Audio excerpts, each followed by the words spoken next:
It's been 1 year since the deadly Hamas attack that killed hundreds of people in Israel and saw hundreds more taken as hostages. Today, survivors and family members gathered at the site of the Nova Music Festival, where one of those attacks took place.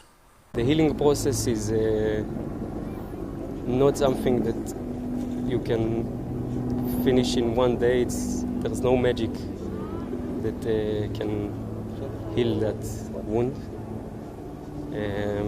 But we're strong. We have each other. The song that played as Hamas militants stormed the Nova Music Festival last year was replayed during this memorial. In an emotional moment for family and friends, the track was stopped abruptly at the same time as that first attack last year. Some 1,200 people were killed, and that included 46 Americans. Hamas also took more than 250 hostages. Nearly 100 are still in captivity. CBS News correspondent Natalie Brand spoke to one family holding out hope for a reunion.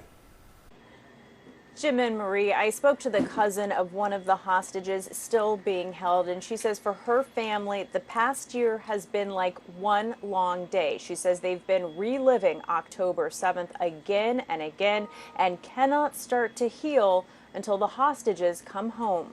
Israeli Prime Minister Benjamin Netanyahu visited the October 7th memorial in Jerusalem, built to honor the more than 1,200 victims killed 1 year ago in the Hamas attack and to honor the hostages still held in Gaza. The worst attack on the Jewish people since the Holocaust, but unlike the Holocaust, we fight back.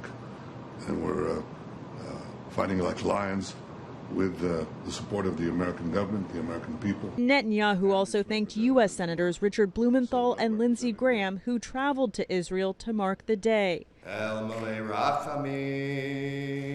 the White House, a rabbi led a prayer before President Biden lit a candle for the victims and their families. I can't believe that it's been a year. I mean, we're suffering, but I can't even imagine how much Omer is suffering. Yasmin Magal attended a remembrance on the National Mall in honor of her cousin Omer Nutra, an Israeli-American citizen and New York native who was one of about 100 hostages still being held in Gaza. What do you think is going to help bring back Omar and the other hostages who remain? I think the leaders of the world need to work together to get a deal.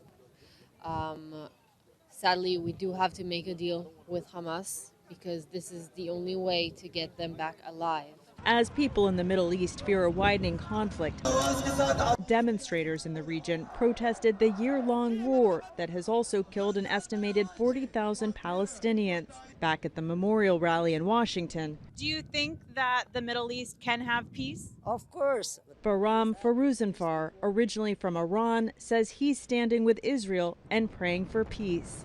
The presidential candidates are also marking October 7th. Vice President Kamala Harris planted a memorial tree to honor the victims at her residence here in Washington. When asked by reporters about ceasefire negotiations, she said the Biden administration is doing everything it can to broker a deal. Meanwhile, former President Donald Trump met with members of the Orthodox Jewish community in New York this afternoon and will deliver remarks tonight in Florida.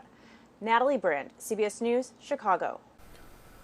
Hundreds of people in the Chicago area are expected to mourn the lives lost 1 year ago today. The Jewish United Fund is organizing a community-wide memorial in Skokie tonight at 7:30. Another gathering called Every Life a Universe gets underway at Belmont Harbor at 7, promising to bring together Jews, Palestinians, and allies.